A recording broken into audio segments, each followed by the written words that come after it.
Nobody asked me to do it. They just wrote me in.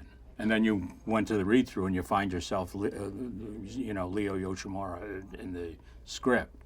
And so I thought, boy, this is pretty great. I mean, I have 6 lines here, and I'm going to, and the only thing I didn't account for was the amount of terror that I would feel walking into a set and sitting down and actually having to do it. And I always tell Bobby Moynihan as we were doing the sketch, I think you guys are like really courageous people to do this in front of millions of people, because the way, and that's happened 2 other times. I mean, they have written 2 other Star Treks over the years, and then they did this one, which was Bobby Moynihan's piece, and they just asked.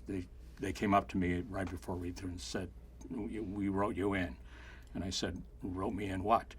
And they said, "Well, you're playing Sulu again in Star Trek." That was just 2 weeks ago for the 40th first episode. And I said I would do it. I mean, and actually I enjoyed myself doing it. It's one of the rare moments of my acting career that I actually thought it was fun. So. And you played Connie Chung, right?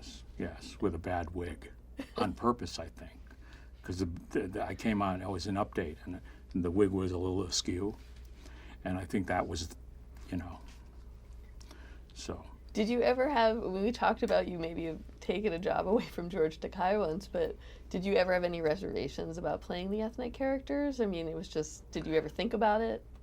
No, only because, it seemed like when, I hate to say this, but when they needed somebody who was Japanese, you look across the room and this is what I mean about diversity. You look across the whole staff and you say, there's Leo. He can do it, because there aren't any others.